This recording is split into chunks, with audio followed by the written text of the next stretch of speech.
자, 때가 되었습니다. 사회를 맡은 도시안전건설위원회 문장길 의원입니다. 이번 토론회는 코로나19 감염 예방 및 확산 방지를 위해 현장 참관 인원을 최소화해서 유튜브로 생중계가 됩니다. 유튜브에서 서울특별시의회 토론회 공청회 생중계를 검색하시면 시청이 가능합니다. 그럼 지금부터 서울시 교량의 교면 포장 성능 개선 방안 정책 토론회를 시작하겠습니다. 먼저 토론회를 공동 기획하시고 총괄해 주신 서울시의회 강남 2선거구 김평남 도시안전건설위원회 부위원장님의 개회사가 있겠습니다. 오늘 먼저 바쁘신 와중에 우리 동료 선배분이신 우리 박상구 의원님, 또 최웅식 의원님 함께 자리해 주셨고요. 또 우리 사회자께서 소개를 드렸습니다만은 우리 안전총괄 실장이신 우리 한재현 실장님, 그리고 김광기 국장님, 그리고 도시인프라정책연구원의 이사장이신 우리 신희수 이사장님께 감사하다는 말씀 전해드리겠습니다. 오늘 주제 발표를 맡아주실 김국현 서울시설공단 도로관리처장님, 이상현 인덕대학교 교수님과 토론에 참석해 주시는 한국기술연구원 건수환 선임연구위원님, 한국도로공사 도로교통연구원 박준영 책임연구원님, 신성엔지니어링 박창민 전무님, 서울시 하현석 교량안전과장님, 그리고 원활한 토론의 진행을 위해 사회를 맡아주신 평소 존경하는 우리 문장길 도시안전건설위원회 수석부위원장님, 그리고 공동주관자이신 박순규 의원님과 사단법인 도시인프라정책연구원 신수 이장님께 깊은 감사의 말씀을 전합니다. 그리고 또한 코로나19로 인해 이 자리에 참석하고 계시지는 못하지만 유튜브를 통해서 오늘 토론회를 시청하고 계시는 시민 여러분께도 감사의 말씀을 전합니다. 오늘 토론회는 서울시 교면 포장 기술 수준은 어디까지 와 있나 라는 주제를 가지고 서울시의 교량의 교면 포장 공용성 향상과 수면 연장을 위한 방안을 마련하기 위해 전문가들과 함께 유튜브를 통해서 시청하고 계시는 시민 여러분들의 기탄 없는 의견을 직접 수렴하기 위해 마련하였습니다.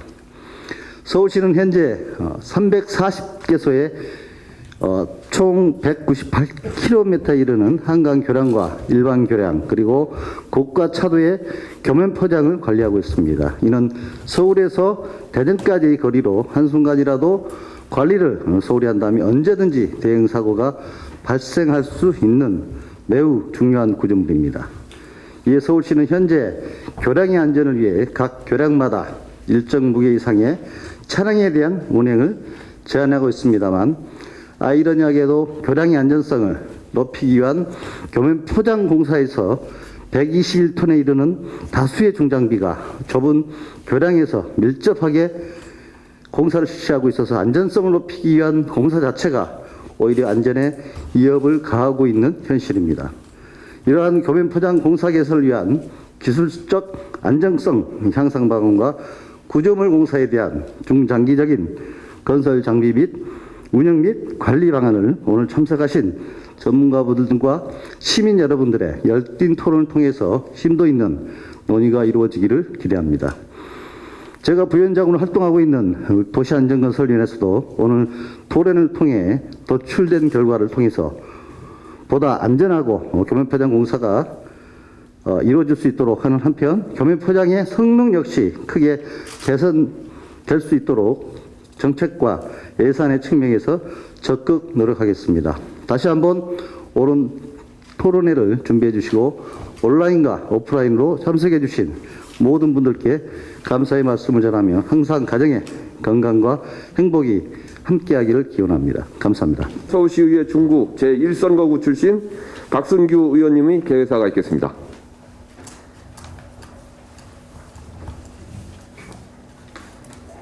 오늘 토론회는 서울 시내에 존재하는 각종 시설물 중 교량 교면 포장의 성능 개선 방안 모색을 위한 토론회입니다. 일반 도로의 포장과는 달리 교량 위의 포장이 파손되면 교량에 연로와 직접적인 영향을 주고 있어 일반 도로 포장보다 각별한 관리가 필요합니다. 먼저 오늘 주제 발표를 담당해 주실 김국현 서울시설공단 도로관리처장님과 이상념 인덕대학교 교수님, 토론을 맡아주신 권수환 한국건설 기술연구원 선임연구원님, 박준영 한국도로공사 도로교통연구원 책임연구원님, 박장민 신성엔지니어링 전문님, 하현석 서울시 교랑안전과장님께 진심으로 감사를 드립니다. 시민 여러분께는 코로나19로 인하여 직접 이 자리에 오시지 못한 점 매우 아쉽게 생각하며 오늘의 토론이 온라인 유튜브로 생중계되는 만큼 많은 분들이 참여하여 좋은 의견 남겨주시길 부탁드립니다. 도로 포장은 크게 일반 도로 구간, 교랑, 터널 구간을 구분할 수 있는데 본 토론에는 교랑 구간의 포장에 대한 것입니다. 서울시 자료를 보면은 서울시 전체에 고가차도를 포함하여 340개의 교량이 있고 길이는 189km나 됩니다. 서울의 왼쪽에서 오른쪽까지의 길이가 37km인 점을 감안하면 교량 전체 길이가 서울을 동서로 5번 앙봉할 만큼 엄청난 길이입니다. 이러한 교량들의 수명을 크게 좌우하는 것이 바로 교면 포장입니다. 교면 포장이 균열이 발생하고 발락되는 등 열화가 발생하면 하부 방수층이 깨지면서 교면 포장의 보호 기능이 상실되어 여름철 비 오는 날 빗물이 콘크리트 고지처를 스며든다든가 겨울철 제설제 포수 시 염화칼슘이 스며드는 등 철근 및 콘크리트 부식의 원인이 제공하게 됩니다. 따라서 교면 포장의 성능 개선을 위한 공법 개발에 서울시도 많은 관심을 기울여야 한다고 생각합니다. 토론을 준비하면서 파악해보니 과거의 표면 포장 기술에 비하여 교면 방수 공법이나 교면 아스팔트 공법에 많은 개선이 있어 왔던 것으로 확인할 수 있었습니다. 오늘 토론에서 교면 포장에 대한 현재의 기술 수준이 어디까지 와 있는지 살펴보고 서울시가 교면 포장 관리에 도입하고 개선해 나갈 부분은 무엇인지 함께 고민하는 의미 있는 시간이 되기를 바랍니다. 덧붙여 서울시의 교면 포장 관리에 있어서 포장이 노후되어 안전진단을 시행하고 그 결과에 따라 예산 측정과 실제 보수화까지 3, 4년이 소요되고 있다는 점을 한번 들여다봐야 할 사안이 아닌가 합니다. 오늘의 토론이 좋은 정책으로 이어지기를 바라면서 다시 한번 이 자리에 참석해 주신 분들과 유튜브 생중계에 참여하고 계신 시민 여러분, 그리고 토론의 개최를 위해 애써 주신 관계자 모든 분들께 감사의 말씀을 드립니다. 감사합니다. 이상으로 개회식을 마치고 주제 발표를 하도록 하겠습니다. 주제 발표는 서울시설공단 도로관리처 김국헌 차장님과 처장님과 인덕대학교 이상념 교수님께서 발표해 주시겠습니다. 네, 저는 서울시설공단 현업에 근무하고 있는 도로관리 부서장입니다. 네, 저는 이제 도로관리를 입사 때부터 도로관리를 했고 그리고 도로관리팀장 그리고 또 현재는 부서장을 맡고 있습니다. 오늘 토론회에 있어 이 코로나 형국에 우리 다 함께 잘 극복할 수 있도록 하시기 바랍니다. 자, 발표드리겠습니다. 발표 내용은 첫째는 이제 동영상을 잠깐 보겠는데요. 동영상을 보는 이유는 우리 이제 토론회에 이제 잘 모르는 분들도 이런 교량에 대해서 교량의 교면 포장이 이런 거구나 이런 부분을 약 5분 정도 한번 보시고요. 네, 맛보기로 보시고 두 번째는 이제 교면 포장의 현황 그리고 또 문제점 이런 쪽으로 저는 이제 발표 의제를 하겠습니다. 동영상을 한번 잠깐 보시겠습니다.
저희가 그각 프로세스별로 시방 기준에 의해서 어떻게 시공해야 된다는지 이거를 한 30분짜리로 또 만들어 놨어요. 그래서 그거는 왜 만들었냐면 교면 포장을 모르는 사람도 이해를 하고 시공을 돕기 위해서 만들어 놨으니까 언제든 필요하신 분들은 말씀만 하시면 전달하겠습니다. 예, 발표 들어가겠습니다. 예, 보시면 교면 포장이 파손되는 게 가장 큰 세 가지가 있는데, 하나는 그 우수나 염화물에 의한 직접적인 피해가 크다. 두 번째는 또 우리나라는 계절적으로 동결융해가 반복되는 어떤 그런 부분으로 인해서 열화 현상이 과속화된다. 그 세 번째는 이제 당연한 현상이겠지만 포장 기간에 따른 이제 노후도에 따라서 이게 이제 균열이나 이런 부분이 발생을 해서 포장을 가속화시키는 게 이제 현재 저희가 손상의 메커니즘입니다. 뒤에는 다음 장은 이제 사진인데요. 이 부분은 주로 포톨과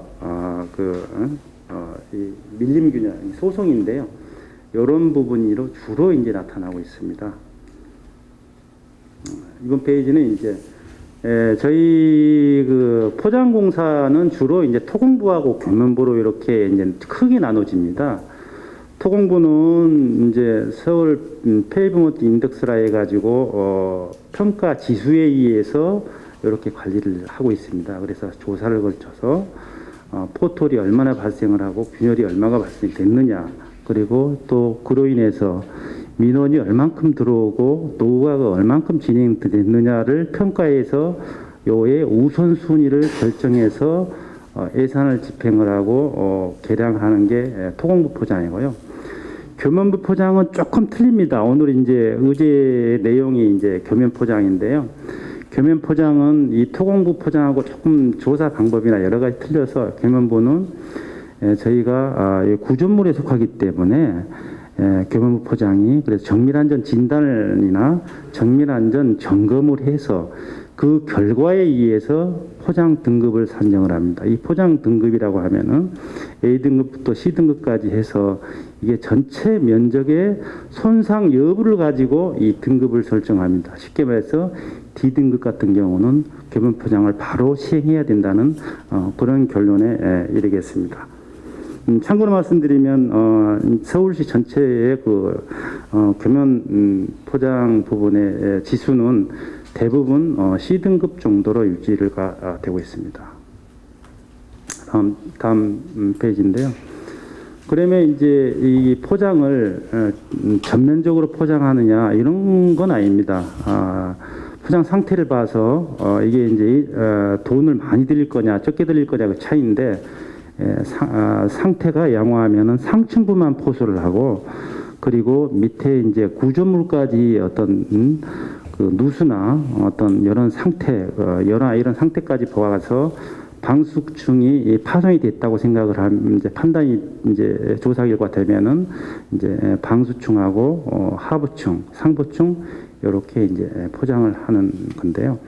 대부분 이제 교면 포장은 이제 좋은 재료로 이제 사용을 하는데 SMA 포장이라고요. 요즘 대부분 이제 고속도로나 이런 데는 이제 SMA 포장으로 이제 활용을 하고 있어가지고 저희도 대부분 SMA 포장으로 지금 하고 있습니다. 여기서 보시면 이제 그 PG 등급이라고 이렇게 나와 있는데요. 요게 20년 동안의 그 7일간의 온도를 가지고 PG 등급을 결정하는데요. 그래서 이 PG 등급에 대해서 공용도 등급을 결정하는 그 기준이 되겠습니다. 이건 76도, 상온의 76도와 영하 22도의 온도를 요런 아스팔트 이런 기온의 온도를 견딜 수 있는 이 포장 재료라고 이렇게 볼 수 있습니다. 이 부분 직접 이제 올해 저희 포장하면서 찍은 사진인데요. 이렇게 이제 상층부하고 하층부하고 이렇게 나눠서 시공을 하고 있다는 사항입니다. 아까 이제 전번에도 말씀드렸지만 전면에 이제 의제 발표에서 이제 나온 얘기지만 어떤 면에서 이제 품질 관리를 하느냐 이런 부분에 대해서 이제 좀 말씀드리겠습니다. 저희가 2015년부터 시행을 하고 있는데 아까 동영상의 프로세스는 총 공종이 17곳 공정입니다. 17개 공정을 예전에는 2015년 전에는 당일 복구, 당일 굴착하고 당일 복구를 하다 보니까 여러 가지 어떤 양생 시간, 어떤 또 교통 개방의 시간에 맞춰야 되다 보니까 사실 품질 관리가 어려웠던 건데요. 그래서 2015년부터는 이건 안 된다 해서 공정별 작업 시간을 확보하기 위해서 거의 한 6일에서 7일, 많게는 8일 동안에 아스팔트를 전면 개량할 때 방수층까지 이제 벗겨내야 되는데 벗겨내고 나서도 충분히 이 양생, 쉽게 말해서 하면이 교면 포장이 가장 문제가 뭐냐면 우수나 이 물하고의 어떤 싸움이거든요. 구조물은. 그래서 여부 시간을 두고서 여러 가지 공정을 해나가는 걸 이렇게 개선을 한 그런 절차의 프로세스를 말하는 겁니다. 그래서 이거 잠깐 말씀드리면 아까 동영상에서 보셨지만 첫째는 1, 2일차는 이제 절삭을 하고 마르고 두 번째는 자 마른 다음에도 하층부에 이제 물이 채수가 됐느냐 그리고 콘크리트 상면의 상태가 양호하느냐 이런 부분까지 이제 보수하고 정리를 하는 단계까지 가고 그 다음에 이제 방수를 하고 중층 이제 포장을 하고 이렇게 이제 표층 포장까지 진행되는 그런 단계가 되겠습니다. 요거는 이제 저희가 교면 위에서 하다 보니까 이게 이제 총 그 우리 포장 장비가 상당히 많이 투입이 됩니다. 뭐 여러 가지 장비가 뭐 있지만 이런 장비를 한꺼번에 운용을 하다 보니까 도리어 이제 우리 구조물에 영향을 미치는 그런 요소가 된다. 그래서 대응 방안으로는 그런 구조 해석을 해서 장비가 어느 곳에 집중적으로 탔을 때 문제가 있다 해서 지금은 이런 부분을 감독할 때 무게가 많이 나간 거는 직접 그러니까 시공이 안 되는 부분은 대기 장소를 골라서 대기할 수 있도록 그렇게 장비 운영을 하고 있고요. 요거는 이제 소파보수입니다. 포장을 말씀드리면 이제 크게 말씀드리면 노후 개량 포장이 있고요. 요거는 전면적인 포장이 하나 있고 두 번째는 뭐냐면 전면적인 포장을 하기 위해서는 돈이 많이 드니까 파손된 데만 잘라서 포장하는 게 이제 소파보수라고 이렇게 이해하시면 됩니다. 이렇게 이해하시면 되고, 그리고 소파보수에서도 가장 문제가 되는 게 이렇게 잘라서 하면 요 접합부에서 누수가 생기거든요. 그러면 이 접합부가 크랙이 가서 균열이 가고 이게 파손이 되는데 이런 부분을 이런 이제 테이프를 접착 테이프를 붙여가지고 아예 물이 안 들어가게끔 이렇게 개선을 지금 계속적으로 하고 있습니다. 또한 이제 자동차를 타고 가다가 이제 여기 포트홀인데요. 도로가 파손됐는데 여기 이제 포트홀이 어떨 때 가장 많이 발생하느냐 그러면 비가 올 때 가장 많이 발생합니다. 치약불을 통해서 우수가 들어갈 때 차량 바퀴가 계속 탐으로 인해서 찌꺼덕 현상이 일어나는데 여기 계속 차가 타다 보니까 이런 이제 구멍이 나오는데 여기는 이제 포트홀이라고 하는데 저희는 뭐 6시간 보수제로 이렇게 하고 있습니다만은 올해는 상당히 비가 많은 온 관계로 거의 한 저희 같은 경우는 지금 9월 말 기준으로 한 5천 건 정도 발생했는데 저희가 평균적으로 5천 건에서 한 7천 건 이 정도 포트홀이 발생이 되고 있고요.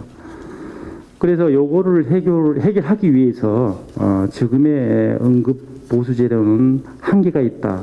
소송 변형의 한계가 있는 게 이 재료의 그 안정도나 이 동적 안정도가 상당히 부족하다. 그래서 이번에 개발을 저희가 개선한 게 그러면 요거를 보완할 수 있는 걸로 한번 개발을 하자 그래가지고 상반기에 개발을 해서 지금 계속 그 사용을 하고 있습니다.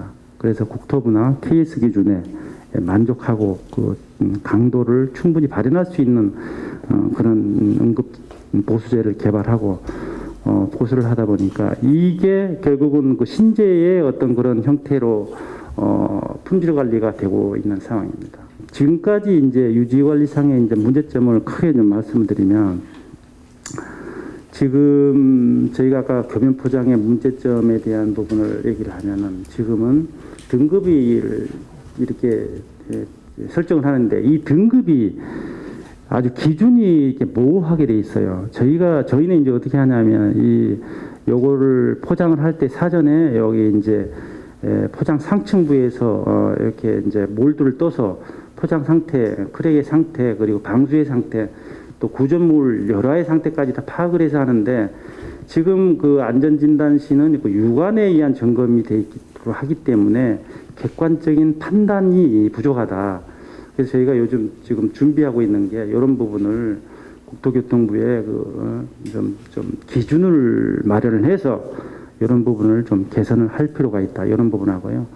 그리고 저희는 이제 그 포장을 관리 감독하는 부서하고 구조물을 관리 감독하는 부서가 틀린데, 이 부서가 틀림에도 불구하고 공동으로 나와서 같이 보고 문제가 있을 때는 같이 해결을 하자. 이런 부분으로 개선을 하고 있습니다. 또 하나 말씀드리면, 이제 대부분 교면 포장은 이제 하천이나 하천 주변으로 이제 이게 도로가 만들어지는데, 공교롭게 이제 교면 위에 있다 보니까 그 주변으로 아파트가 상당히 많습니다. 주택이 밀집되어 있고, 그래서 이제 약 한 4년 정도의 민원이 한 120사건이 들어왔는데, 이 부분이 다 어떤 소음과 관계된 어떤 민원입니다. 그래서 저희도 이 부분을 좀 시민의 어떤 그런 민원을 제고하고자 작년에 이제 연구 용역을 해봤는데요. 방음벽이 한 3.05dB의 효과가 있었고, 저소음 포장 소리가 좀 줄어드는 그런 포장의 방법이 약 이 정도 한 3.2dB 정도 나왔는데요. 약 도합해서 저희가 한번 전체 시설물에 대한 거를 개선을 해보니까 한 10dB에 좀 이렇게 개선 효과가 있었는데, 참고로 말씀드리면 이 저소음 포장에 대한 부분은 선진국에서는 약 한 70% 이상 재료를 쓰고 있는데, 저희 나라는 지금 현재 한 2.5% 정도 현재 수준입니다. 그래서 이 부분을 또 언급하는 이유는 어떤 시민 어떤 그런 만족도와 직결된 사항이기 때문에 이렇게 조사해서 보고를 드렸습니다. 자, 이상 보고를 마치겠습니다. 고맙습니다. 다음은 인덕대학교 이상현 교수님이 교면 포장 기술의 동향에 대해서 주제 발표를 해주시겠습니다. 박수로 맞이해주십시오.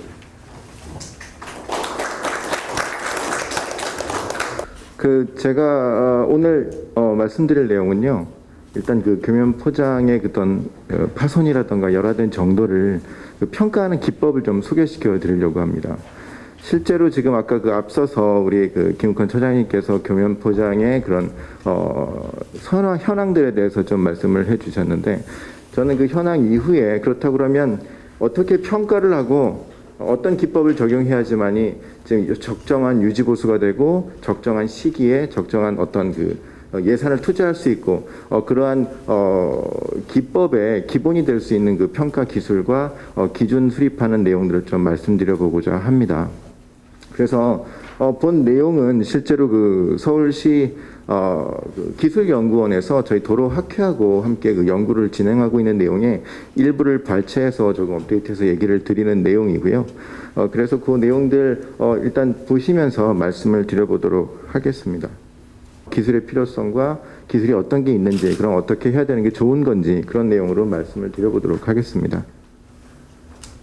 그 필요성이죠. 그래서 지금 현재 간단하게 방금 앞에 말씀했던 과업 배경을 좀 얘기를 드리면은요, 이게 서울기술연구원하고 저희가 도로학회에서 지금 수행하고 있는 내용이 일부라고 얘기를 드렸었죠. 그래서 서울시에서 축적된 그런 다양한 데이터들이 많이 있습니다.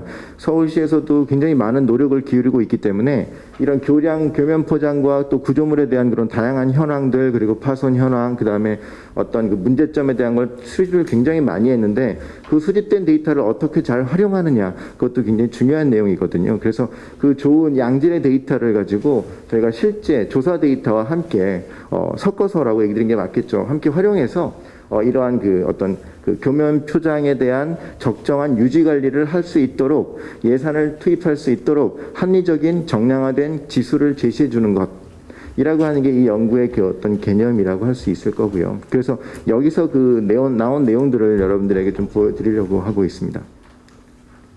뭐 교면 포장은 방금 우리 잘 얘기를 해주셨으니까 실제로 뭐 교면 포장 이게 단면인데 너무나 많이 보셨을 거예요.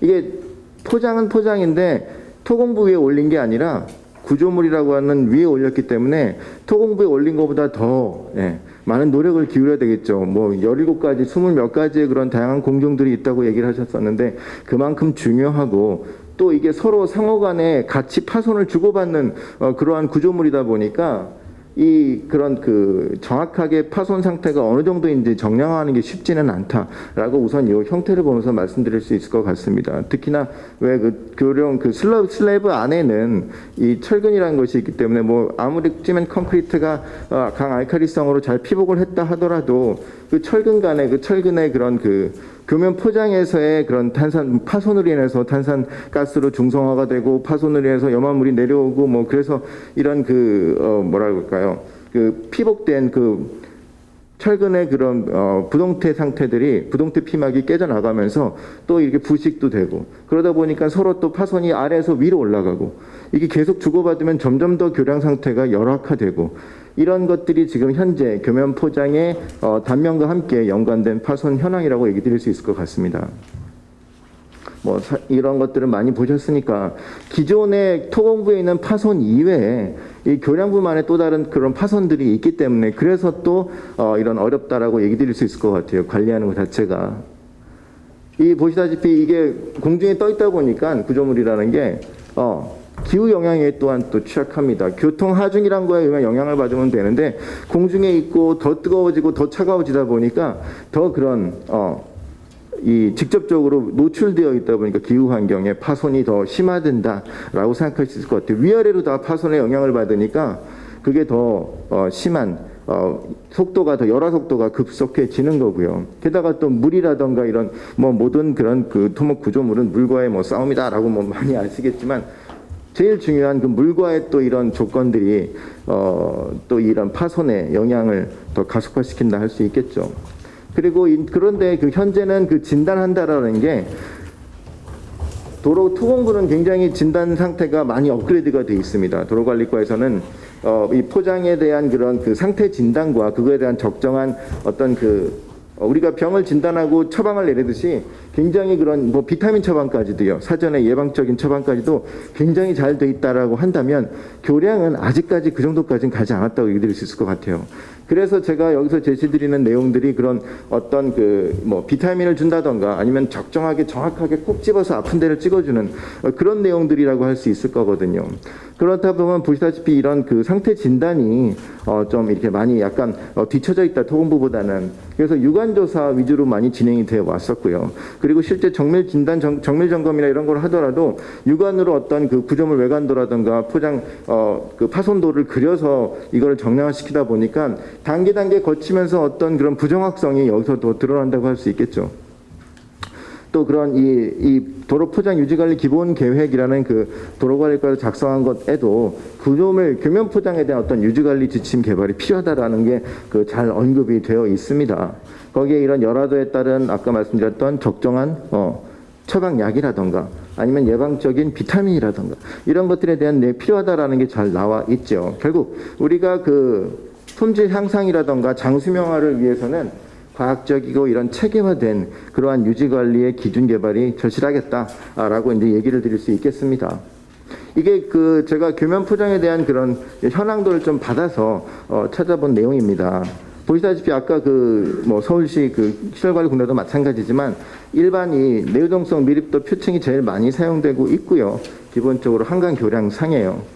그리고 나머지는 좀 이렇게 개질을 우리가 SBS라고 하는 고무 성분의 그런 고분자 개질 아스팔트 혼합물을 또 많이 사용되고 있고요. 그 이외에 SM이 뭐 일부 정도 사용되고 있는 추세다. 얘기 드릴 수 있을 것 같고, 그 다음에 구스 아스팔트로 이제 뭐 그 교량 방수층을 어느 정도는 또 이렇게 생략할 수도 있는 그러한 공법들도 있으니까 그러한 것들도 일부 소개가 되고 있었고요. 보시다시피 강상판보다는 이렇게 시멘트 콘크리트 교량 상판 구조가 이제 주로 한강 교량이 이루고 이제 있다라고 이제 보실 수 있을 것 같습니다. 그래서 제가 얘기 드리는 내용들도 이 평가 기법도 이 RC 쪽 reinforced concrete, 그러니까 시멘트 콘크리트 포장 쪽에 좀 국한돼서 말씀을 드리도록 하겠습니다. 그리고 실제 그 서울시의 그 도로 포장 유지 관리, 아까 토공부 유지 관리 시스템 얘기를 드렸는데, 거기에서 그 데이터를 좀 활용해서 어떤 교면 포장에 대한 공용성을 좀 찾아보았습니다, 역으로. 그랬더니 이 교량형 좀 작아서 잘 안 보이실 텐데, 이 3종 교량의 등급이 좀 낮아질수록 어떤 그 균열이라던가 소성의 그 플라스틱 변형이라고 하는데 이렇게 울퉁불퉁하게 되는 거라던가, 아니면은 이렇게 그 운행할 때 그런 평탄하지 못한 정도라던가 그런 것들이 다 나빠지고 있다라고 이제 생각하시면 될 것 같습니다. 그래서 오히려 그 교량의 등급이 높을수록 더 이제 많은 관심을 쏟고 또 예산을 투자하다 보니까 이건 당연한 뭐 어떤 현상일까 싶은데요. 실제로는 우리가 그 3종 교량도 결국은 지나가는 건 똑같거든요. 안전한 거는 안전이 요구되는 것도 똑같은데 어떤 이러한 것도 좀 합리적으로 평가해서 예산 투입이 되면 좀 균형적인 그런 그 교면 포장 상태가 되지 않을까라고 이제 조심스럽게 짚어볼 수 있을 것 같고요. 그 다음에 이거는 연식별로 이런 그 파손이 어떻게 진행되어 가는가 그런 결함 그 기울기인데요. 이건 아직 좀 진행 중인 거라서 제가 일단 가볍게 보여드리는 내용이지만 이 아직은 좀 이렇게 많이 분산되어 있는 건데 데이터가 좀 더 모이다 보면 좀 더 정확한 그 오차율을 갖고 우리가 그 파손 경향성을 좀 찾아낼 수가 있을 것 같고요. 결국 여기서 교면 포장의 수명을 좀 찾아내려고 합니다. 그 다음에 지침 관련된 내용입니다. 실제로 이제 교면 포장에 관련된 지침이랄 수 있는데 좀 모아봤습니다. 그래서 안전과 우리가 품질 관리 쪽으로 볼 수가 있는데 안전점검 쪽으로 보시는 바와 같이 국토교통부에서 많은 지침들을 만들어냈죠. 그 중에 이렇게 성능평가 편에 보면 교면 포장에는 이제 기타 부재다라고 이제 제시를 하고 부속 부재다라고 하고 그래서 이렇게 안전 성능 평가를 실시를 하는데 기본적으로 하는 그런 그 토공부 포장과 동일하게 평가를 한다라고 되어 있습니다. 그리고 여기 보셔도 지금 그 시설안전공단에서 이 안전점검과 진단편에 이렇게 보면은 안전진단 시의 교면 포장 점검 항목이 일부 나와 있습니다. 실제로. 그리고 3종 시설물 이 안전등급 평가 매뉴얼에도 이 교면 포장 체크리스트가 일부 나와 있습니다. 반면에 품질관리 쪽에서는 아무래도 포장에 관련된 내용이다 보니까 굉장히 상세하게 많은 내용들이 나와 있습니다. 국토부에서 쭉 업데이트 해 왔고요. 그래서 이 교면 포장의 설계 이런 것들도 그리고 품질 관리 기준들도 잘 나와 있습니다. 현재는요. 하지만 지금 왜 제가 이거를 보여드리냐면요. 합쳐서 이 시스템 쪽으로 보지는 않습니다. 포장이면 포장 하나만 보고요. 바닥판 같은 경우는 바닥판 하나만 보는데 결국 아까 처음부터 제가 얘기 드렸듯이 위아래 서로 상호 교환하고 있는 그런 시스템이기 때문에 위에서 파손이 나면 아래 영향을 주고요. 교면 포장 그 바닥판이 문제가 없다 하더라도 포장이 파손되면 위에서 영향을 결국 주게 될 거고요. 그리고 나서 포장의 그 바닥판 보수가 제대로 안 되고 교면 포장을 얹어버리면 결국 역으로 아래에서 위로 쳐올라가는 그런 파손이 발생될 수가 있거든요. 그래서 이제 그런 상호 합쳐서 같이 통합 관리할 필요가 있다라는 내용을 설명드리기 위해서 지금 요거 내용을 잠깐 보여드렸고요. 실제로 이거 지침 이 내용은 정기 점검이라던가 정밀 안전 진단, 긴급 점검 등은 우리 교량 안전과라든가 그 공무원분들께서 굉장히 열심히 잘 진행되고 있는 안전 관련된 기법이라서 점검 기준이라서 소개를 한번 드렸고요. 이렇게 지금 국내 현재 보시면은 이 콘크리트 바닥판 그 교면 포장의 하부에 평가하는 기준이 지금 균열률 이렇게 나와 있는데요. 실제로 이게 하부에서 보게 되는 겁니다. 교량 그 슬래브 자체를 위에서는 볼 수가 없으니까 아래에서 보고 균열이 얼마가 있다, 이 상태는 얼마야, 이 상태는 어느 정도 돼 있어, 이렇게 해서 등급을 이렇게 나눠서 하는데 실제로는 우리가 그 교면 포장 아까도 말씀드렸듯이 정확한 열화는 이 위에 부분에서도 굉장히 많은 영향을 주기 때문에 아래에서 보는 것들하고 위에서 보는 것은 다른 결과를 나타낼 수가 있습니다. 그리고 주요 국가별로 한번 그 교면 포장의 어떤 관리 기준을 보다 보면은요, 일본 같은 경우에 이렇게 상세하게 이런 포장의 균열이라던가 어떤 요철과 그리고 깊이별 어떤 그런 포톨의 깊이까지 이렇게 상세하게 규명을 해서 어떤 등급 관리를 하고 있다라는 걸 볼 수가 있고요. 미국이나 캐나다 같은 경우도 표면 손상, 포장면 손상을 이렇게 같이 이제 거론을 하면서 이런 그 요철에 따른 조정까지도 함께 이야기를 합니다. 그 평탄성이죠, 결국엔. 그리고 미국 같은 경우는 이제 손상 면적으로 저희가 이제 크게 다를 바가 없이 지금 평가를 하고 있고요. 상태 평가 기준표가. 그다음에 미국의 교량, 아까는 포장이었고 지금 이제 바닥판 상태를 보다 보면 이렇게 등급을 9개로 나눠가지고 평가하는데, 경미한 등급은 이렇게 그 열화도에 대해서 염분의 함량을 근거로, 염화물 함량에 근거해서 바닥판 상태를 평가를 한다라는 것. 그 이외에 이렇게 중급 열화부터는 어떤 그 콘크리트의 오염까지, 그리고 방락까지 같이 이제 평가된다는 그런 어떤 개념이고요. 그런데 미국 같은 경우는 이렇게 콘크리트 노출 바닥 형식이 제일 많기 때문에 이런 평가, 이 방금 말씀드렸던 염화물 평가가 초기에 많이 진행이 되고 있다. 초반에 평가할 때 가장 중요한 우선순위 되는 그런 평가 기법이다라고 저희와 약간 다른 양상을 가지고 있습니다. 그 다음에 우리나라 그 구조물 포장의 유지관리 기준 중에서 지금 현재 2013년도에 유지보수 실무 폴람을 보시다 보면은요, 이 포장을 유관과 그리고 코어를 채취한다던가 GPR 조사라는 게 들어가 있었습니다. 2013년도에도 이미. 그래서 교면 포장이 손상되면은 이렇게 그 의사결정 트리에 따라서, 체계에 따라서 이렇게 내려오고요. 그 다음에 교면 포장은, 이 교면 포장은 바닥은 건전한데 교면 포장만 나쁘면 이렇게 어떤 기법을, 포장을 뭐 덜싹 덜쓰게 하던가 일부 방수층을 수정하던가라는 내용이 나오고, 그 다음에 교면 포장은 이라든가 혹은 또 바닥판까지 열화가 되었을 때 어떤 그 손상도 정도에 따라서 어떤 기법을 제시하라 되어 있는데, 이것도 역시 열화도 기준도 어떤 그 밑에서, 바닥판에서 밑에서 본 그런 바닥판 상태에 근거해서 결과를 내도록 되어 있습니다. 또한 이렇게 포장 영향도 보시면은 포장 분량, 그래서 이게 균열만을 나타내는 거거든요. 그래서 균열에 대한 내용으로 주로 되어 있고, 그 다음에 이제 배수 부분은 조금 더 자세히 나와 있습니다. 물과 연관이 크기 때문에. 이렇게 지금 보시던 바시 이런 그 노면 상태, 그리고 바닥판 하부 상태 평가한 기준이 있기는 있습니다. 앞부터 얘기도 드렸는데, 하지만 그런 그 열화 손상을 위에서 보고 정확하게 평가하는 그런 것도 없었고요. 교면 포장과 연결해서, 포장의 파손과 연결해서 하는 그런 기준도 없었습니다. 보시는 바와 같이 이게 이 국토부의 지침에 나와 있는 이 중요도에 대한 건데, 교면 포장 같은 경우는요, 이런 그 사용자의 중요도는 굉장히 높다라고 인지를 하고 있으나, 이런 구조적인 그 중요도는 낮다라, 미약하다라고 지금 표현이 되어 있습니다. 그런데 저는 이렇게 생각합니다. 결국에는 이 운전하는 사람들이 이런 그 중요도가 높고, 아까 처음에 얘기했듯이 위에서 파손된 게 아래에 영향을 주고, 그게 결국은 큰 교량 구조물 전체에 영향을 주는데, 과연 이걸 미약하다라고 그냥 놔둘 수 있겠느냐.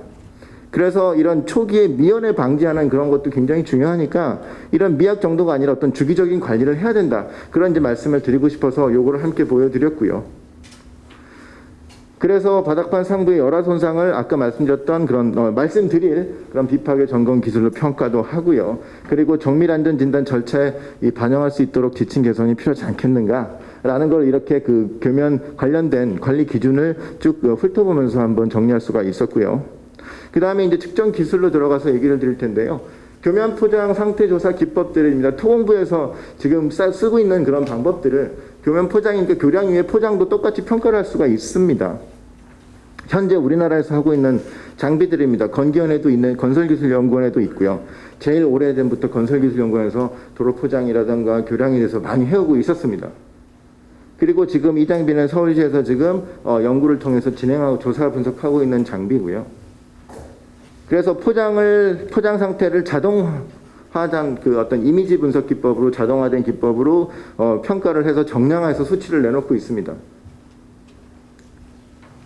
그 로드 스캐너라고 제가 명명을 해놨는데, 방금 보셨던 어떤 종방향으로 가면서 내가 운전할 때 평탄한 정도, 그리고 보셨던 표면에 있는 균열이 결국 이 파손에 내구성 영향을 주니까 이 균열의 양, 그 다음에 운전하다가 이렇게 쑥 파여 있는 그런 차바퀴 파임에 대한 그런 소성 변형 정도, 이제 그러한 것들로 크게 우리가 공용성이라고 잡고, 그 세 가지를 가지고 교면 포장뿐만 아니라 토공부 포장도 저희가 평가를 해서 정량화를 하죠. 열화도 평가의 물리적 평가 방법을 좀 보면은요, 망치 타격, 우리가 흔히 이렇게 뚱뚱 때려가면서 우리 수박 먹을 때도 그렇게 하지만, 가장 흔한 게 이런 소리로 듣는 거죠. 망치로 때려보고 안에가 비어있냐 아니면은 꽉 차있냐 보고, 얘가 얼마나 바닥판이 건전한지를 보는 건전도 정도 평가하는 것. 그 다음에 똑같은 개념입니다. 체인 드래깅, 그래서 이렇게 뒤에 체인 달고 줄줄 끌고 가면서 소리를 평가하는 겁니다. 그래서 음압을 가지고 데시벨에 따라서 층분리가 생기면 아무래도 빈 소리가 날 거고요. 층분리가 없다 그러면 미란 소리가 날 거고요. 그래서 그런 걸로 평가하는 것. 그다음에 열화상 카메라는 여러분 이제 저기 들어올 때도 요즘에 코로나 때문에 더 많이 접하셨지만 가장 많이 접한 카메라인 거 아닌가 싶어요. 이 열 차이에 따라서 층 분리가 된 곳이 열이 아무래도 공기가 있으니까 좀 낮을 거고요. 그런 거를 통해서 열 전도에 따라서 이 차이를 가지고 여기 열화가 됐다 안 됐다 평가할 수 있는 게 있고요. 제일 좋은 건 뚫어보는 거죠. 직접 우리가 몸이 아프면 째보는 거고요. 똑같습니다. 열화 현상이 의심되는 구간 꺼내서 보는 겁니다. 제일 정확하겠죠. 하지만 이게 그 교통 통제를 해야 되고 다 포인트입니다. 망치 타격도 포인트거든요.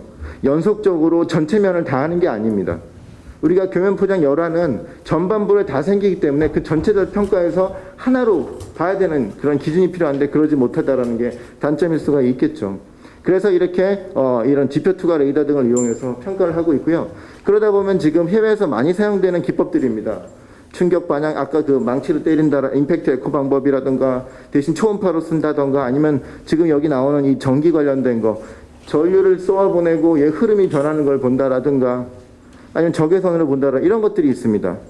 그래서 쭉 봤더니 이 각각의 이 부식을 보는 데는 정기적인 방법들이 되게 좋고요. 그래서 미국에서는 이런 부식을 볼 때 아까 보여드렸듯이 정기적인 기법에 의해서 평가를 많이 합니다. 반면에 이런 층분리라던가 아니면 그런 콘크리트 열화 같은 것들을 보기에는 좀 부족하기 때문에 이 모든 것을 만족하는 것이 지표 투과 레이더, 지금 많이 쓰는 기법이죠. 그래서 이거를 활용하는 게 가장 좋다라는 결과가 있었고요. 그래서 이렇게 지금 활용을 하고 있습니다. 여기 도로공사에서 오셨지만 한국도로공사에서도 지금 이렇게 지표 투과 레이더를 활용해서 굉장히 그 하이 프리퀀시로 교면 포장 상태의 열화도를 측정하고 있습니다. 이게 그 기법들인데요. 아무래도 지금 미국에서 ASTM에 이미 이렇게 GPR로 하라라고 기준으로 만들어 놓았죠. 하지만 이렇게 지금 보시다 봤지 핸디형이라던가 아니면 단채널 가지고 채널이 하나만 가지고 쭉 끌고 다니는 것들이 있는데 이렇게 그 손쉽게 적용이 가능하지만 이 노출 바닥권 아까 얘기했듯이 그런 거에 좀 많이 이 오리엔트돼 있고요. 그러다 보니까 상대적으로 우리나라 같이 복합 포장 콘크리트 위에 아스팔트가 올라온 데는 좀 약간의 오차가 많이 생길 수 있다. 그 다음에 표면 반사라든가 반사법이라든가 반사 계수를 활용하는 거 아니면 이 반사 감쇄 방법이라든가 이 도로공사에서 지금 활용하고 있는 것입니다. 굉장히 정확도도 높고요. 신뢰도가 높고 그리고 데이터도 되게 잘 나오고 있지만 이거는 이제 그 다른 말씀을 드리면 많은 데이터가 그러니까는 경험이 많아야 되는 거죠. 기존에 많은 데이터가 있고 그 데이터를 기준으로 평가를 해서 어떤 등급을 매겨서 거기에 맞는 상태를 제시해 주는 거거든요. 굉장히 정확하지만 많은 데이터가 이제 축적 데이터가 필요하다. 도금 같은 경우는 오래전부터 시작을 했기 때문에 굉장히 업데이트되어 있는 높은 기술력을 갖고 있지만 당장 서울시에 활용하기에는 또 그런 단점들이 있죠. 그리고 지금 이제 저희 이 연구에서 요거 CMP 방법이라고 해서 커먼 미드 포인트 메서드라고 하는데 어떤 다른 그 프리퀀시를 갖고 있는 주파수 두 개를 가져와서 거리도 다르게 해가지고 조사를 합니다. 그러면 표면 상태만 보는 게 아니라 이 하부 상태까지 이 층이 다르면은 얘가 들어갔다 나오는 파의 그런 형태들이 여기 좀 작게 나와 있는데 이 다른 종류의 그 GPR을 가지고 다른 거리를 이용하다 보면 이게 GPR도 결국 파의 속도를 가지고 평가하는 거라서 거리 알고 기존적인 속도 아는데 이거를 다르게 활용하다 보면은 결국 미지수에서 우리가 얻어낼 수 있는 게 유전율이라는 값을 얻어낼 수가 있거든요. 그래서 다양한 유전율을 다양한 각도로 보면서 오차를 줄여가는 겁니다. 결국 얘도 유전율을 보는 거고 얘도 유전율을 보는 건데 이 교면 상태의 고유 특성치를 정확하게 찾아가는 게 중요한 겁니다. 그래서 이 방법으로 하면 좀 더 정확하게 찾아갈 수가 있지만 장비가 굉장히 고가라는 거. 그래서 이게 우리나라에 몇 대 있지가 않습니다. 그래서 그런 한정적인 장비 활용이 또 단점이라고 할 수가 있겠습니다. 그래서 지금 현재 저희가 저희 연구진 도로학회에서 연구하고 있는 이 장비 형태입니다. 실제로 하고 있는 거고요. 그래서 이 장비를 활용해서 아까 방금 3D 레이더를 활용해서 정확하게 교면 포장과 바닥판의 유전율 값을 찾아내서 그 고유무성 찾아내서 평가를 하고 있습니다.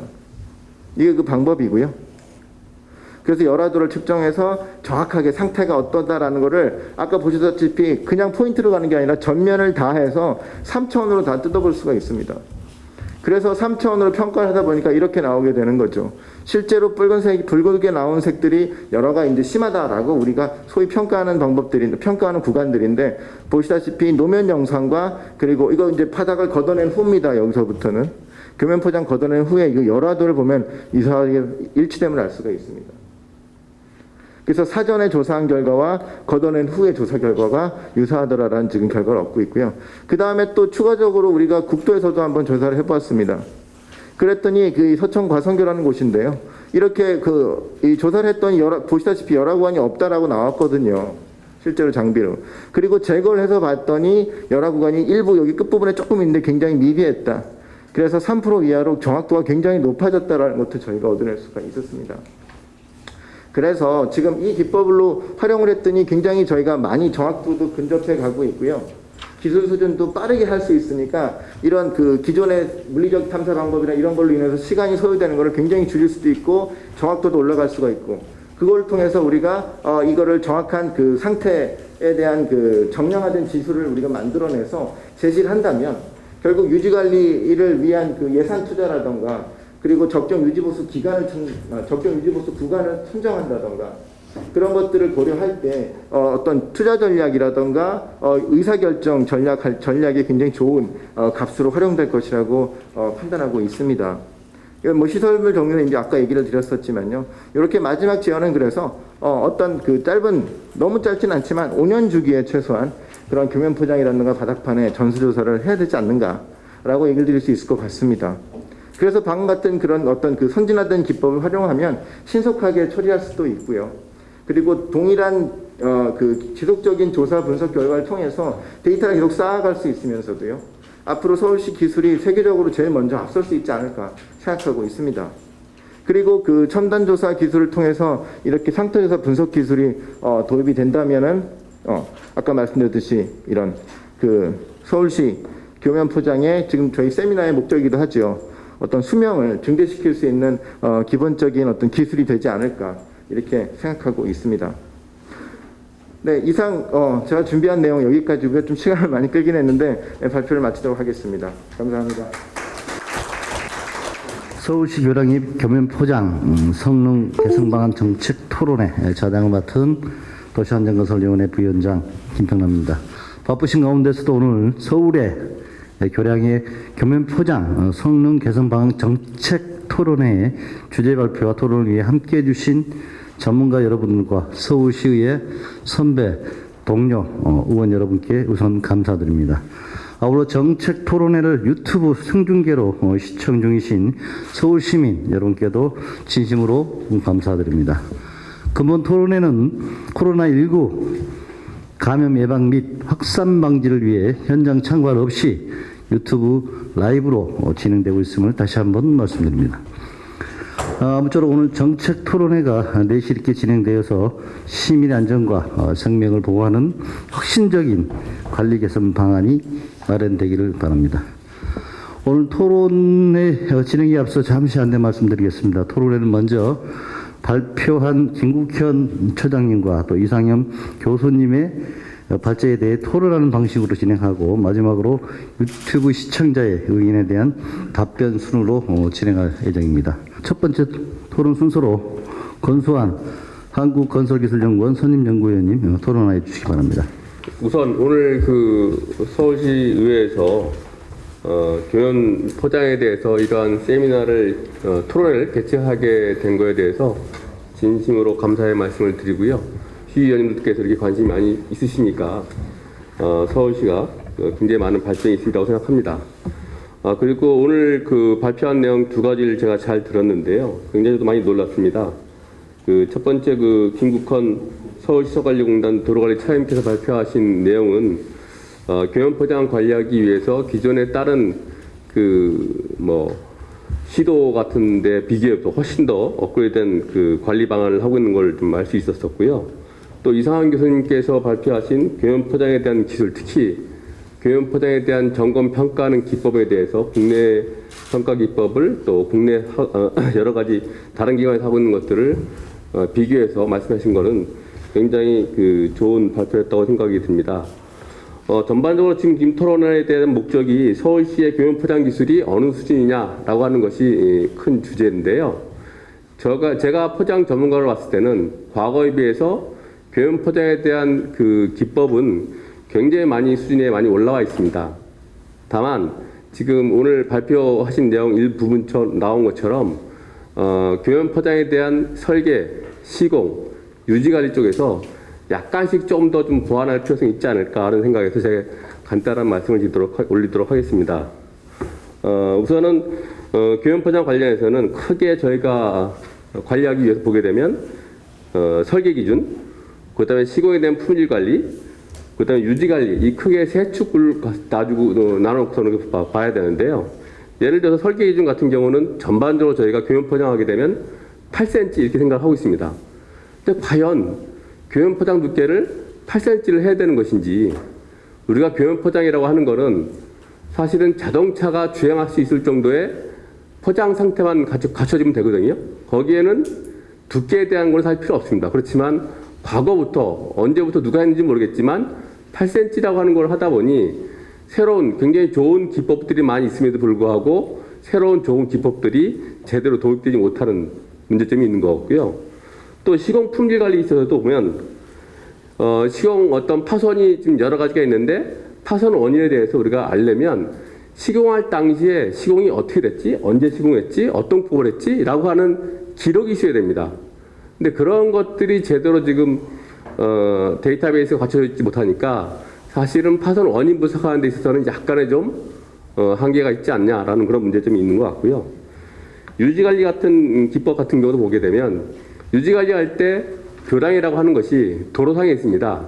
그렇지만 실질적으로 서울시도 그렇고 국토교통부도 그렇고 관리부서가 틀려요. 일반 토부 도로 같은 경우는 도로관리라고 하는 하여튼 거기서 하고, 그다음에 교량에 대해서는 교량 관리하는 부서가 따로 있더라고요. 그러다 보니까 사실 운전자 입장에서는 쭉 내가 지나가는 건데, 그리고 또 사실 그 포장 관리하기 위한 조사하는 그 차량도 쭉 지나가거든요. 그런데 관리하는 부서는 틀립니다.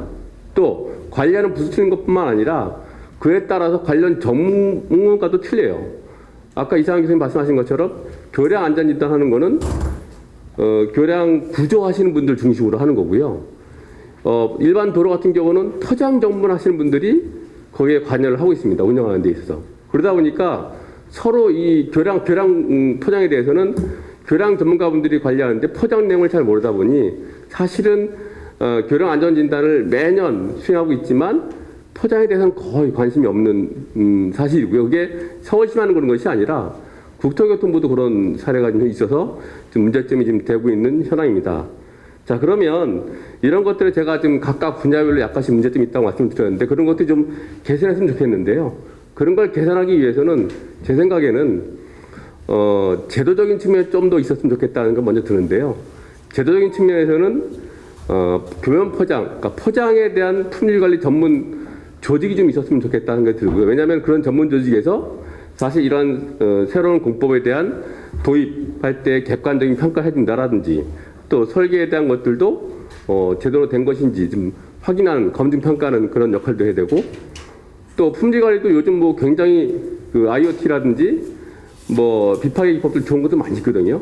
그런 것들을 도입해서 관리할 수 있도록 만들어주고 현장에서 중간중간에 체크할 수 있는, 사실은 미국에는 50개 주가 다 이렇게 헤드쿼터에 그런 그 전문적으로 관리하는 그런 부서가 있습니다. 근데 이제 그런 것처럼 서울시도 아니면 뭐 시설안전공단에 있든지 그런 뭐 포장 관리 전문 부서가 좀 있었으면 좋겠고요. 거기서 사실은 그런 부서에서 그런 다양한 설계라든지 시공에 대한 데이터베이스가 있어서 그거에 근거해서 유지 관리할 때 어떻게 하자라는 의사결정, 평가 기준, 뭐 조금 전에 우리 이상한 교수님 말씀하신 그 평가 기준 5년 단위로 하자고 말씀하셨는데요. 그런 기준 같은 것들도 적정하게 좀 할 수 있을 것 같습니다. 그래서 제 생각에는 가장 중요한 거는 품질 관리를 주관할 수 있는 그런 전문 조직이 있었으면 좋겠고, 다음으로는 그런 전문 조직에서 실제 설계라든지 시공이라든지 그리고 유지 관리하기 위한 좀 더 디테일한 이번 좀 문제점 나왔던 것들을 개선할 수 있는 그런 매뉴얼들을 좀 업그레이드 했으면 좋겠고요. 그다음에 세 번째로는 이 계약 시스템 중에 지금 여태까지는 계약할 때 보면 최저가 입찰만 하더라고요. 그리고 하자 기간 2년을 하는데 그런 거 말고도 성능 보증으로도 할 수 있는 그런 계약 기법들이 있습니다. 좋은 군법들이 자신 있게 자기가 개발하고 자기가 품질 보증이라든지 공용 수명까지도 보증할 수 있는 그런 것들도 도입하게 되면 좀 더 나은 향상된 그 새로운 기법들이 도입되지 있지 않을까 이런 생각입니다. 이 정도로 저는 간단하게 토론 마치도록 하겠습니다. 품질 관리 등 뭐 여러 가지 제안을 해주셨는데요.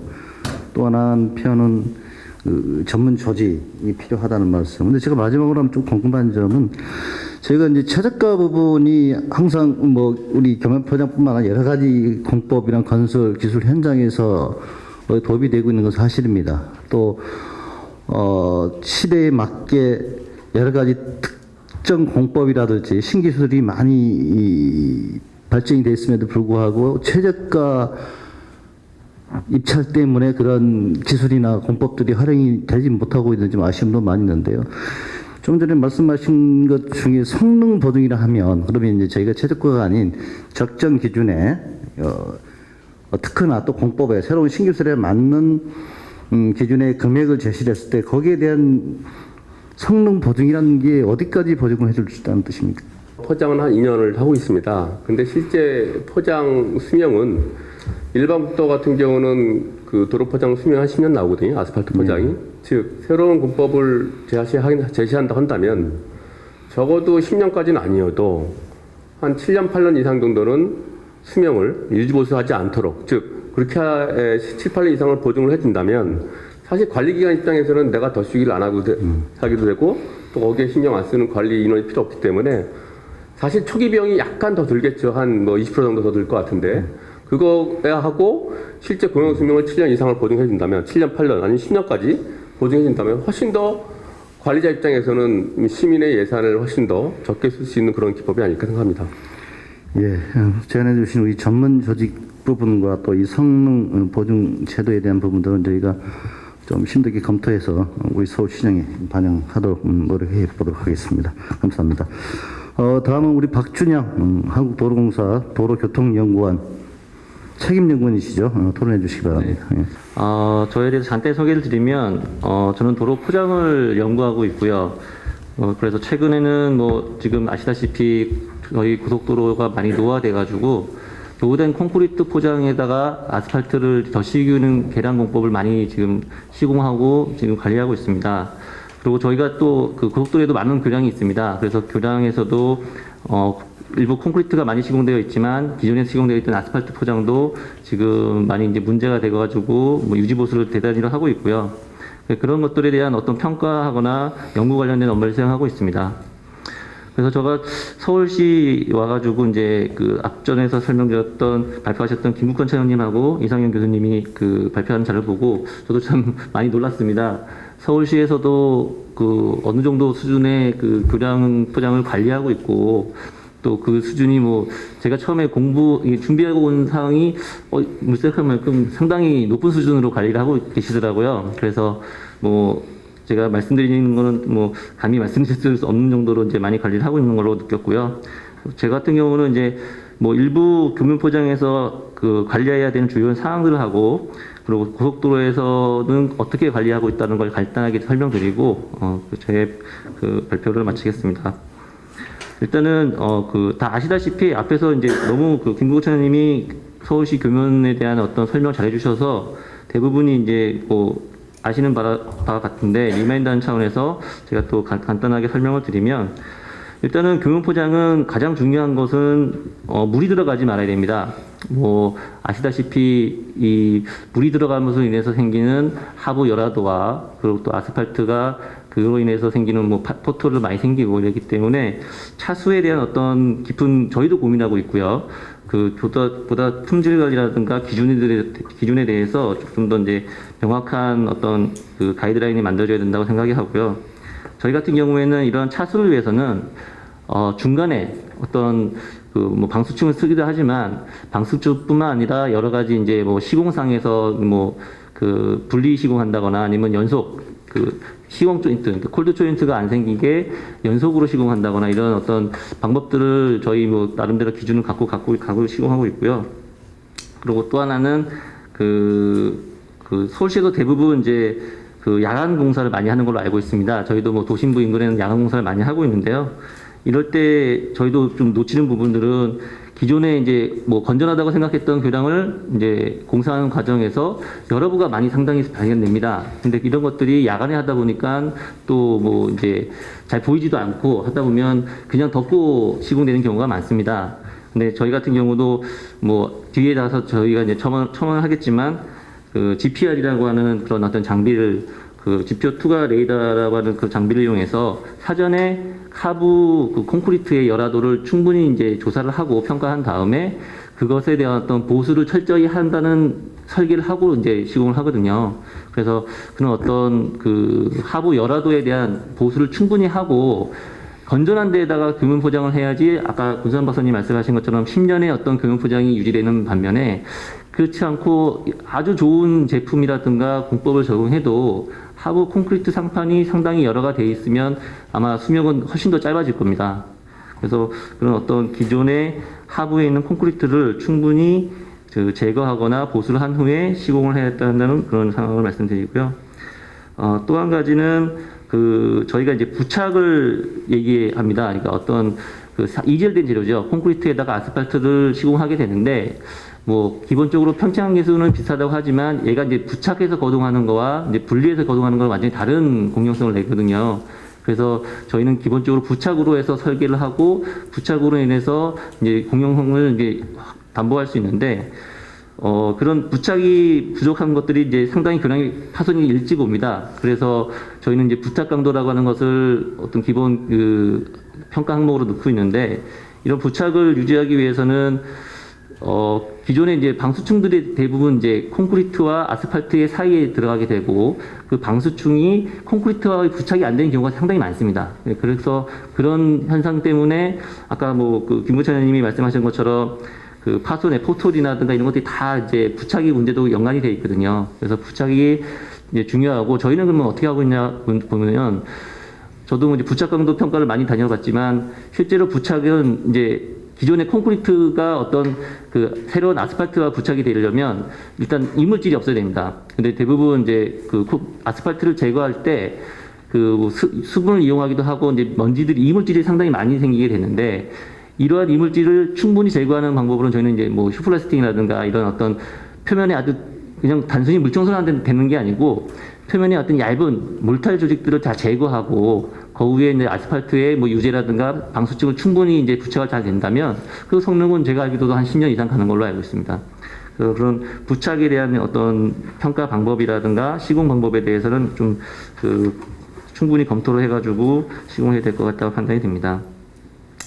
또 마지막으로 그 저희가 이제 뭐 앞에서 이상현 교수님께서 이제 설명을 해주셨고 뭐 마지막에 뭐 저희 그 장비 사진도 보여줬지만 저희 같은 경우는 이제 저희도 뭐 그 구조물처라고 하는 별도의 그 관리 부서에서 본사나 지사에서 이제 실제로 관리하게 되고 이러한 그 관리 부서에서는 그 저희 이제 GPR 장비를 차량형 GPR 장비를 이용해서 그 전수 교량에 대한 어떤 조사를 합니다. 그래서 그 조사를 통해서 열화부가 몇 % 이상 있고 아까 이제 뭐 서울시도 그렇게 유사하게 이제 그 관리를 하고 있는 것 같은데요. 그러니까 관리하고 있다는 것은 어떻게 상부만 그 보수를 할 것인가 아니면 열화부까지 충분히 제거해야 된다 그러면 전단면을 다 보수할 것인지를 판단하는데 그 저희는 판단 그 잣대가 GPR이라고 하는 비파괴 장비를 이용해서 하기 때문에 전수조사가 가능할 거로 판단이 됩니다. 저희 같은 경우도 근데 아까 이상현 교수님께서 말씀하신 거는 이게 상당히 이제 많은 데이터와 어떤 노하우가 축적되어야지만은 적용 가능하다고 했는데 제가 봤을 때는 뭐 서울시도 교량이 충분히 있고 또 저희 고속도로 교량하고 또 서울시 교량이 그렇게 다르지 않다고 생각합니다. 물론 최근 들어서 호남물 같은 경우는 좀 차이가 있을 수 있지만 저희도 예전에는 다 미립도로 시공도 했고 최근 들어서 뭐 아스팔트 SMA 골재를 이용해서 그런 시공이 돼 있는 거 가지고 저희도 다 분리해서 이제 평가를 하기 때문에 서울시도 그런 어떤 GPR 장비 이용해서 막히지 않고 차량형으로 이동하면서 조사가 가능하고 그런 장비를 이용해서 어떤 하부의 열화도까지 충분히 고려해서 보수를 한다면 뭐 교면 포장의 수명은 충분히 늘어날 거라고 생각합니다. 이상으로 토론을 마치겠습니다. 예, 박준인 연구원님 수고하셨습니다. 접합부에 대한 뭐 깨끗한 청소부터 시작해서 기초를 좀 튼튼히 하고 난 이후에 해달라는 말씀도 해주셨고, 그다음에 전수조사 부분. 근데 제가 좀 한 가지 궁금한 거는요, 그 콘크리트와 아스팔트 접합, 상부 하부 접합재에 대한 그 강도는 뭘로 측정을 하고 있습니까, 도로공사에서는? 그 KS 기준이 있습니다. 그 KS 기준에 따라서 실내에서 인발 강도를 측정하고 있고요.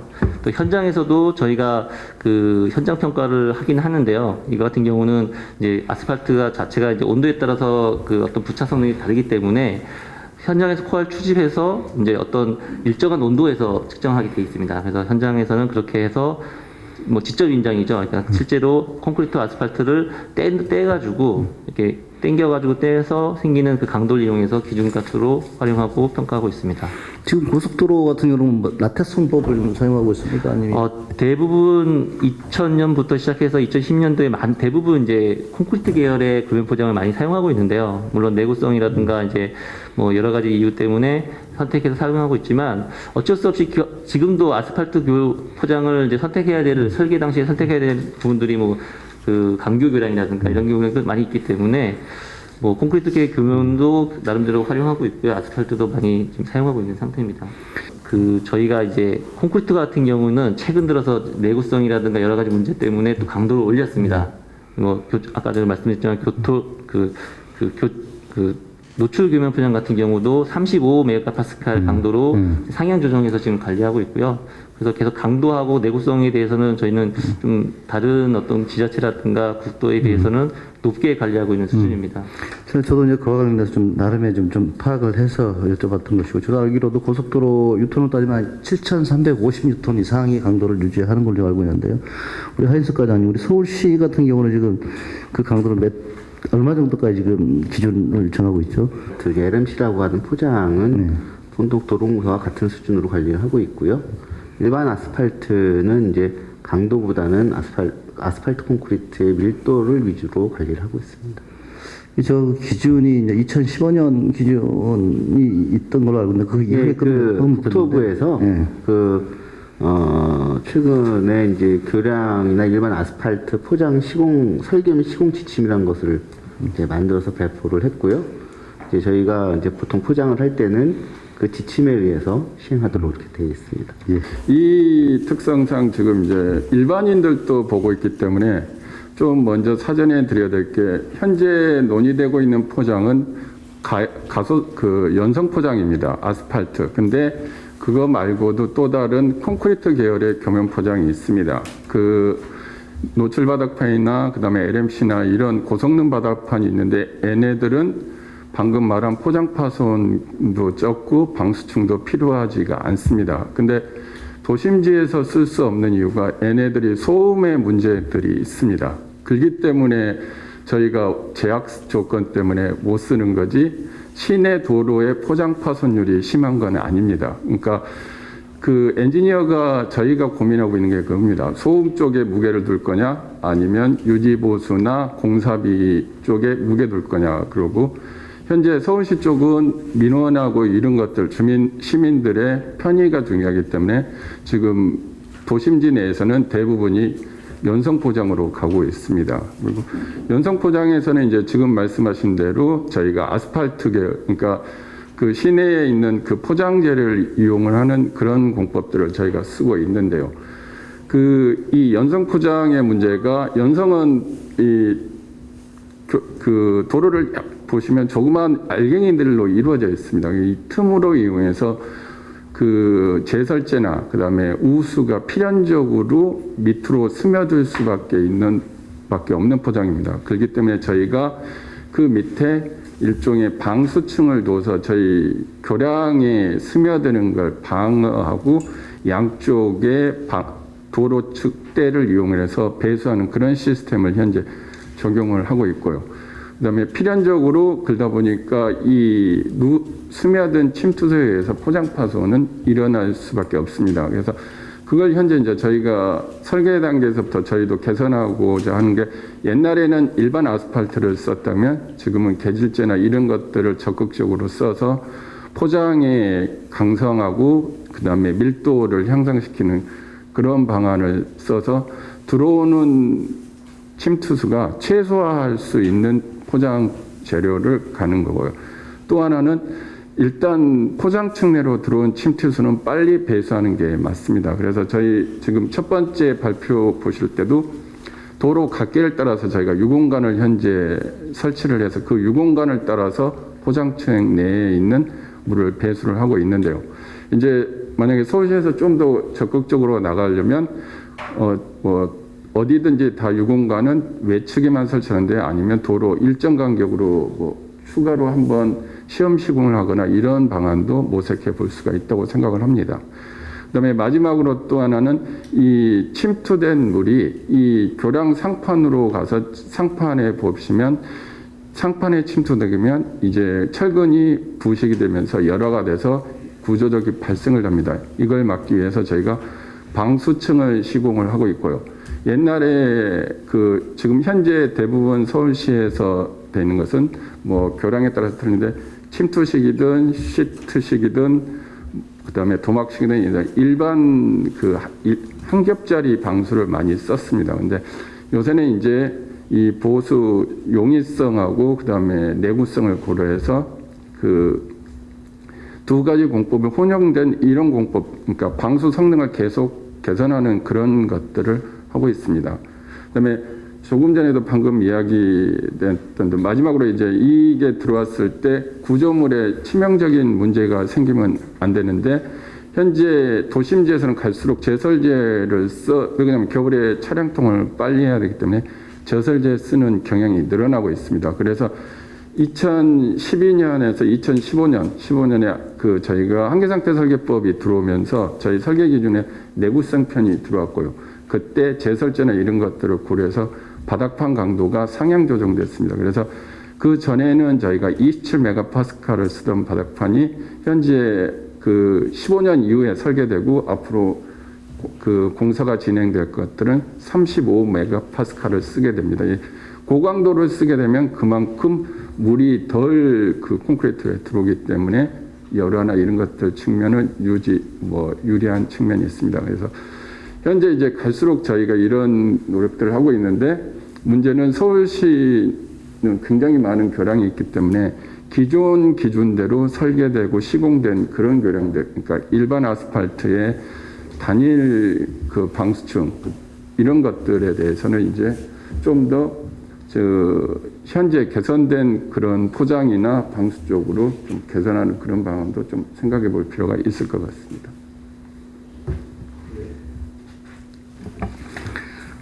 우리 박창민 전무님 수고하셨습니다. 말씀하신 바와 같이 특히 서울, 동절기에 서울은 남쪽 지점보다는 제설량이 많고, 또 특히 올 여름 같은 경우는 긴 장마에 폭우로 인해서 포토홀이 많이 발생이 됐고, 제설제의 염수 문제라든지 또 포토홀이 발생함으로 해서 빗물이 구조물로 침수돼서 구조물에 여러 가지 노후화를 일으킬 수 있는, 안전성에 또 위험을 느낄 수 있는 것들이 많이 발생을 하고 있는데, 상당히 이 부분도 저희가 많이 고민을 하고 있습니다. 그래서 우리 서울시에서 특히 안전총괄실의 교량과에서도 이 많은 교량들을 동시에 다 할 수는 없지만은, 아까 발제에서도 말씀을 해주셨는데요. 저희가 전면적인 또 전수조사부터 한번 해야 되지 않은 시점이 되지 않나, 이런 고민을 함께 해 봅니다. 다음은 우리 서울시 하인석 교량안전과장님께서 토론해 주시기 바랍니다. 발표자분들하고 토론자분들이 아주 성의 있는 말씀 잘 들었고요. 교량을 직접 유지관리하고 있는 담당 부서 과장으로서 참 생각할 점이 참 많았다 이렇게 생각합니다. 저희가 서울시의 교량 관리를 이렇게 뒤돌아보면 성수의 붕괴 이후에 2000년대 초반, 2010년 이 정도까지, 12년 이 정도까지는 사실은 이제 포장이나 이런 것도 생각하는 게 아니라 구조물 자체의 구조 안전에 매진해서 이 구조물이 붕괴되지 않도록 관리하는데 역점을 다해서 많은 교량을 성능 개선을 하고요. 그리고 보관 공사를 굉장히 많이 실시했습니다. 그 한 10년에서 20년 사이에 투자됐던 한강교량에 대한 그 예산이 그 나머지 년도의 모든 것보다 훨씬 더 많습니다. 그렇지만 현재 이제 저희가 그 보수 보강을 했지만 현재에서는 노후 교량이 조만간 40%가 넘어갑니다. 노후 교량은 30년을 넘는 교량인데요. 이런 상태에서는 이제 구조 안전성에 대한 시스템은 저희가 갖췄는데 한 발 더 나가서 노후에 대한 대비가 있어야 될 것 같고요. 그리고 저희가 또 교량을 관리하다 보니까 구조 안전의 문제가 아니라 사용할 때도 시민들이 안전하게 사용해야 되는 사용 안전에 대한 문제가 지금 대두되고 있습니다. 그래서 저희 과에서는 교량 그 유지 관리에 있어서의 그 중점 관리 포인트 중에 하나를 사용 안전에 두고 있고요. 사용 안전의 가장 기본적인 요소가 도로 교량 포장입니다. 포장 손상으로 인해서 현재도 이제 많은 사고가 있고 있습니다. 그래서 그 시민들한테 그런 안전사고를 예방할 수 있는 그리고 안전사고를 당하지 않게 하는 그런 관리를 해야 돼서 오늘 이런 교면포장 기술에 관한 이런 토론회를 한 것은 굉장히 시의적절하고 좋았다고 생각합니다. 그래서 저희들도 이제 그 교량 관리에 관한 어떤 접근을 좀 바꿀 생각이고요. 그리고 저희가 그렇게 바꾸다 보니까 저희가 교면포장이라는 것은 어떤 연구 구조물이 아니라 일종의 소모성 부재라고 판단을 하고 접근을 해야겠다고 생각하고 있어서 어떤 정기적인 교체나 뭐 이런 게 필요합니다. 저희가 사실은 이제 여태까지 교량은 손상된 부분만 다시 교체하는 방식으로 해왔는데 그러다 보니까 손상이 계속 연속적으로 일어나고 있는 게 사실입니다. 그래서 그 부분에 대한 시공 접근 방법을 좀 바꿀 생각이고요. 특히 이제 포장 같은 경우는 저희가 그냥 포장 공사라고 단일 공정으로 이렇게 생각하는데 사실은 이제 그 밑에 있는 슬라브 구조물과 같이 연계돼서는 떼놓고는 교면 포장이 될 수가 없습니다. 아까 이상현 교수님이 말씀하신 것처럼 그 포장 손상이 구조물 손상으로 이어지기도 하고요. 구조물 손상이 오히려 포장 손상으로 발전하는 경우도 굉장히 많습니다. 그래서 아까 그 발표하신 그런 그 교량의 슬라브 상태도 같이 보는 그런 점검 방법을 이제 연구하시고 개발하시는 것은 굉장히 시의적절하고 저희한테 많이 필요하다고 생각합니다. 저희 한강교량에도 그런 것들이 필요하시면 언제든지 얘기하시면 저희가 적극 협조할 의무가 있습니다.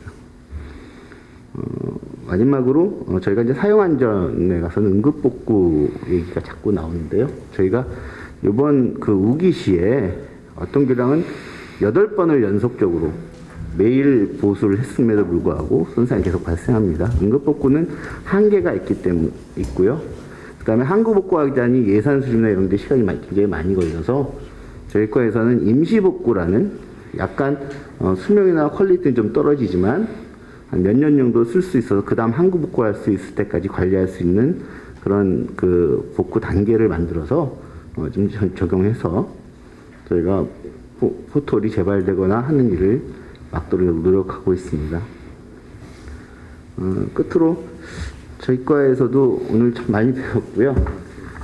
이런 저희가 이제 이런 많은 기술들이 있는데 그걸 현장에서 적용하기에는 여러 가지 사회적인 문제도 많습니다. 교통이라든지, 그다음에 야간 통제라든지, 뭐 소음 민원이라든지 이런 게 많고, 그다음에 무엇보다도 저희가 이런 것들을 충실히 시행하려면 사실은 과거에 들었었던 예산보다는 더 많은 예산을 이쪽 분야에 투여해야 될 그런 문제가 당면하고 있습니다. 그래서 의회에서도 많이 도와주시면 저희가 굉장히 안전하고 편안한 교량으로 관리하도록 하겠습니다. 네, 감사합니다. 특히 올여름에 폭우로 인해서 포털이 여느 해보다도 좀 많이 발생을 했는데 이게 이제 임시 처방이죠. 우리 안전사고로 바로 또 직결될 수 있는 부분이 있어서 임시 처방으로 포토를 메우고 또 비가 오면 또 메우고 이런 형태로 진행해 왔습니다.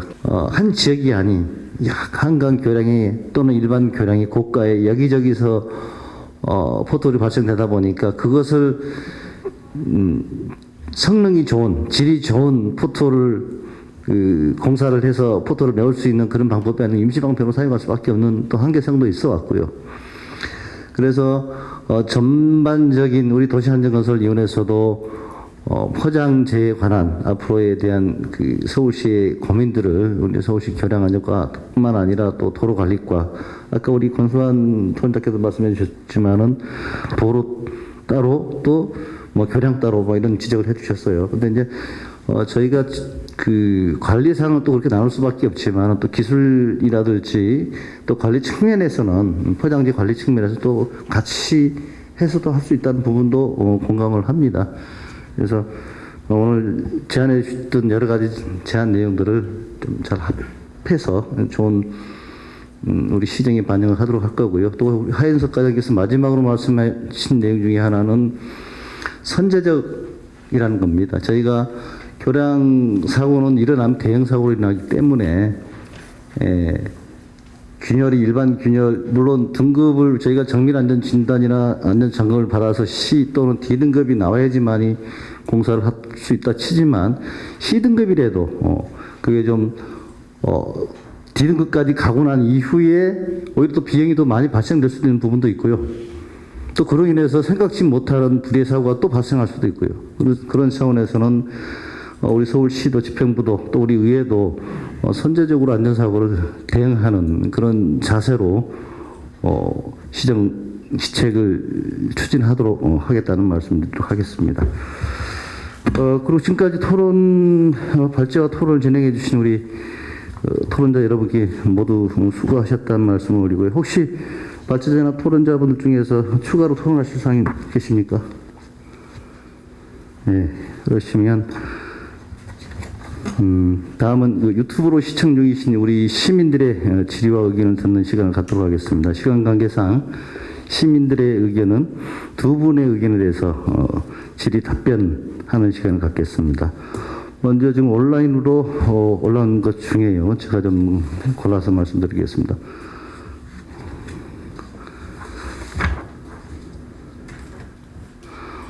이 이야기는 나왔네요. 이 철저한 시공 및 품질 관리를 위해 야간이 아닌 주간에 공사를 할 수 있도록 경찰이 규제하고 있는 교통 통제 시간을 주제로 토론을 하는 것이 어떻겠냐는 건데 지금 야간 공사나 주간 공사 관련된 것을 우리 하인석 과장께서 답변해 주실 것 같은데요. 저희가 이제 사실은 이제 그 어떤 비교 형량의 문제인데 주간교통 통제로 인해서 생기는 그 손해와 이거 좀 비교해야 될 것 같긴 하고요. 무엇보다도 이제 경찰 쪽과의 협의가 지금 가장 어렵습니다. 그래서 아까 이제 시설관리공단에서 7일간 이제 포장 공사를 한다고 이렇게 설명을 했는데 그게 사실은 주간에도 공사를 하는 게 아니라 야간 공사 위주로 할 때 그 정도 걸린다는 얘기입니다. 그래서 이게 뭐 하루아침에 딱 주간에 다 하고 어떨 때는 밤에 하고 이렇게 할 수는 없고요. 상황에 따라서 조정해서 진행하는 것으로 지혜를 발휘하면 좋을 것 같습니다. 초기 비용이 더 들더라도 포장 성능을 높여 일정 수명을 보증하는 신기술 도입이 의미 있다 생각됩니다. 다만 수명이 교통량이 많은 영향을 받을 것이기 때문에 일정 수명을 예측한다는 것은 쉽지 않을 듯합니다. 수명 예측 방법이 있는지요? 라고 하는데 여러분이 답변해 주시죠. 공법 분야보다 이 포장 분야는 수명 예측하는 기법들이 많이 발전이 되는데요. 특히나 수명 예측하려면 현실하는 건 되게 어렵죠. 그렇지만 실내에서 분석하는 방법들이 포장 같은 경우는 아스팔트 포장, 콘크리트 포장 이거를 실내에서 굉장히 다양한 공용 수명을 예측하는 그 실내 기법들이 많이 있어서 100%는 아니겠지만 한 70-80% 이상 정도의 신뢰성을 갖고 이 포장 공법이 제대로만 현장에 시공만 된다면 수명이 증가할 수 있다라고 하는 기법들은 저희가 기술적으로 갖고 있습니다. 예, 좀 시간이 좀 남아서 한 2개 정도 더 하겠습니다. S땡땡님께서 보내주신 질문인데요. 하층부를 4cm 전치하고 상층부 4cm를 부분 포장할 경우 중장부로 인해 하부층과 방수층 파손이 우려되지 않을까요? 실시간 채팅 환영한다는 내용인데 요 방수층 파손 우려 관련된 건 어느 분이 답변해 주시겠습니다. 방수층을 포함해서 이제 교량하는 걸 전면 계량이 나는데 한 8cm를 이제 교면 포장을 하는 건데 이제 하부층 이제 4cm 상부충 이제 4cm로 이렇게 하는데 이제 전면 포장이 8cm고 이게 부분 포장이라고 하면은 아까도 이제 발표를 했습니다만은 이제 하부의 영향, 쉽게 말해서 밑에 콘크리트 하부에 누수나 백태가 없을 때, 그리고 포장 상태가 조사를 해보니까 몰드를 뚫어 보니까 이게 포장 상태가 아직도 열화가 남아 있는데 기간이 지났다, 한 8년 정도 지났는데 이 개량 시기가 됐다. 이럴 때는 하부에 문제가 없을 때는 부분 포장 4cm로 개량을 합니다. 이럴 때 이제 문제는 뭐냐면 가장 큰 문제는 이제 신구 조인트라고 하면은 저희는 그런 부분에서 이제 민원이 계속 들어오는 부분이기 때문에 이제 예전에 시공한 이제 아스팔트하고 이 뜨거운 이제 고온의 이제 아스팔트를 시공하다 보면 시간이 가면은 이게 조인트가 생깁니다. 그 조인트로 인해서 이제 물이 들어갈 수 있고 또 조인트와 조인트 부분에 이게 이제 이격이 생겨서 그 부분에 이제 균열이 발생할 수 있습니다. 어떤 그런 이제 문제점을 보완하고자 저희는 되도록이면 차선별로 포장하는 걸 좀 지향을 하고 그거를 이제 그 하루에 2차선을 포장한다든지 이렇게 해서 그런 부분 포장, 그러니까 4cm 포장에 대한 그런 품질 관리를 극복을 하고 있습니다. 이쯤 마무리하겠습니다. 예. 교면 포장 손상으로 제설 염화물 침투가 이루어진다 해도 포장 아래에 위치한 방수층을 지난 콘크리트 슬러브 내 철근 깊이까지 도달하여 부식을 발생까지 연결되기까지는 일정 농도, 수분, 공기 등의 요소가 갖춰져야 하는 부식 발생 자체도 쉽지 않아 보이며 침투하는 시간도 많이 걸릴 것으로 생각되는데 실제로 그 영향은 어느 정도가 되나요?